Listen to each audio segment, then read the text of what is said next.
Esperluette. Esperluette. Esperluette. Chères auditrices et auditeurs, à période singulière, épisode particulier avec toujours cette même envie, partager uniquement du positif et vous permettre, avec différents formats, de reposer vos yeux en offrant à vos oreilles un bon moment. Pour les enfants et les plus grands, Tonton Yann vous raconte sa petite histoire à écouter sans modération. Bonne écoute! Le diable et sa grand-mère. Il y avait une grande guerre en ces temps-là, et le roi avait beaucoup de soldats à son service. Mais il leur versait une si maigre solde que les soldats arrivaient à peine à en vivre. 3 d'entre eux, qui en avaient assez, se concertèrent et décidèrent de déserter. Le premier dit aux autres : « Si l'on nous prend, nous finirons sur l'échafaud. Comment donc allons-nous faire ?» Le second répondit : « Voyez là-bas, le champ de blé. Si nous nous y cachons, personne ne nous trouvera. L'armée ne restera pas ici. Demain, les troupes doivent lever le camp. » Les 3 soldats rampèrent dans le champ de blé et s'y cachèrent. Mais le lendemain, les troupes ne s'en allèrent pas et les 3 soldats durent rester cachés durant 2 jours et 2 nuits. N'ayant rien à manger, étant presque morts de faim, ils se résolurent donc à sortir. « Ah, à quoi bon déserter, si c'est pour mourir misérablement ?» se dirent-ils. À ce moment, un dragon flamboyant surgit des cieux et se posa juste devant eux.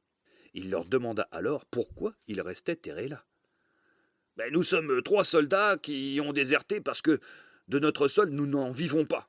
Mais de faim nous allons mourir si nous restons ici, ou sur l'échafaud nous allons périr si nous quittons notre nid. »« Si vous devenez mes serviteurs pendant 7 années, dit le dragon, je vous transporterai au-delà des troupes, si bien que personne ne vous prendra. » « Nous n'avons pas le choix et nous devons accepter, se dirent les soldats.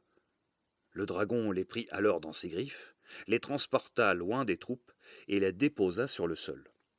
Il donna à chacun un petit fouet et leur dit : « Frappez et claquez avec ce fouet, et tout l'or que vous souhaitez vous apparaîtra. Vous pourrez mener la grande vie, posséder des chevaux et voyager en voiture. Mais lorsque les 7 années seront écoulées, vous m'appartiendrez. » Le dragon n'était nul autre que le diable, et il leur présenta un livre dans lequel tous 3 durent apposer leur signature. Puis il ajouta : « Toutefois, avant de vous emmener avec moi, je vous poserai une énigme. Si vous pouvez la résoudre, alors vous serez libre, et je n'aurai plus aucun droit sur vous. » Sur ce, le dragon s'envola et s'éloigna.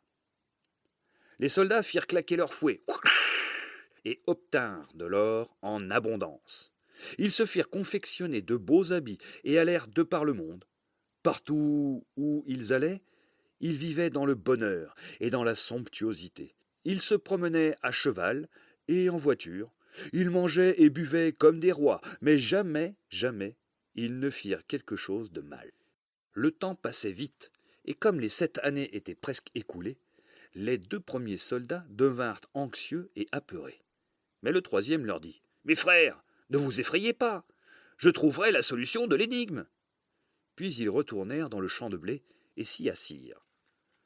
Les 2 premiers soldats avaient toujours triste mine. Une vieille femme qui vint à passer leur demanda ce qui les rendait si tristes.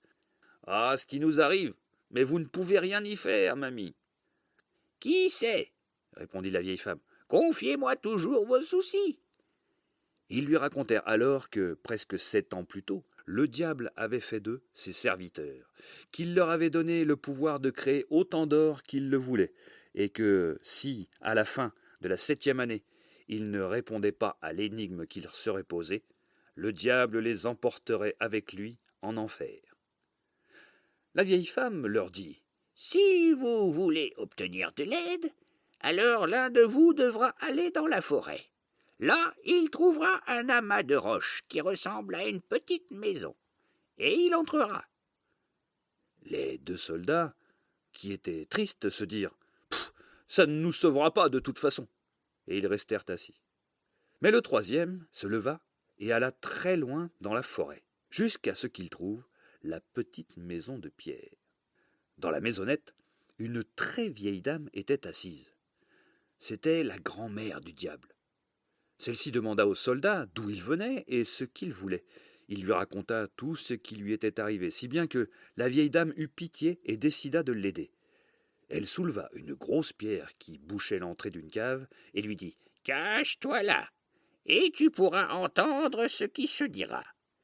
Reste assis, sois tranquille, et ne bouge pas. Lorsque le dragon viendra, je le ferai parler, et il me donnera la solution de l'énigme à moi. Il me dit tout. Sois alerte, écoute bien tout ce qu'il va se raconter. »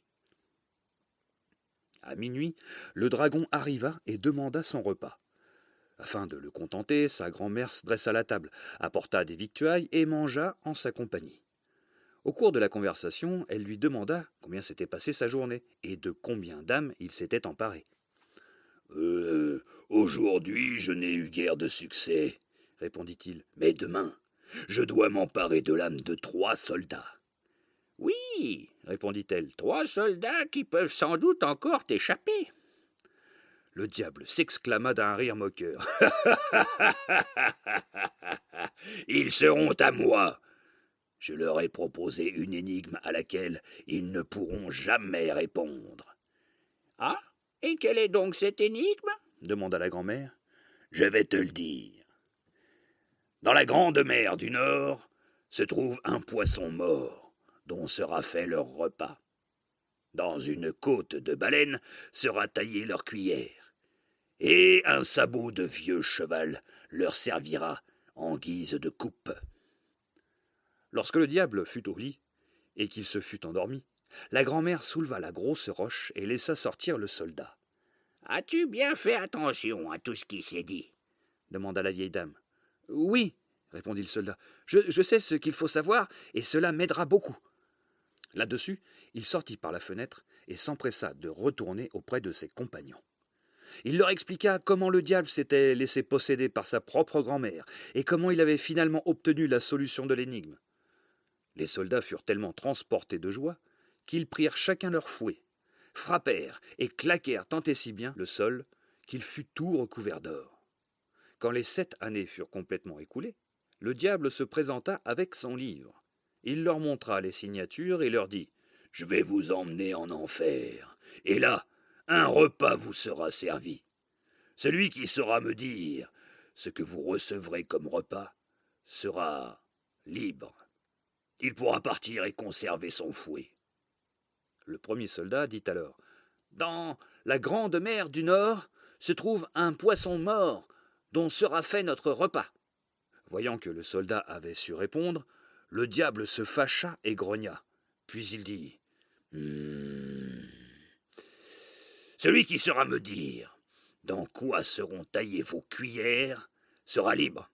Il pourra partir et conserver son fouet. » Le second soldat répondit alors « Dans une côte de baleines seront taillées nos cuillères. » Le diable grimaça, grogna de nouveau, puis demanda au troisième «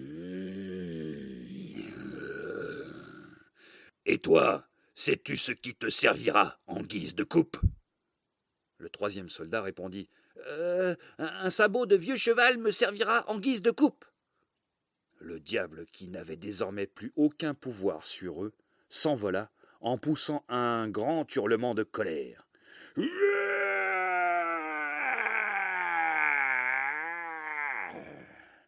Grâce à leur fouet, les 3 soldats purent frapper et claquer et obtenir tout l'or qu'ils désiraient. Et c'est ainsi qu'ils vécurent heureux jusqu'à leur dernier jour.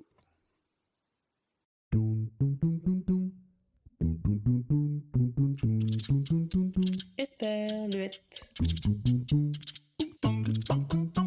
Esperluette.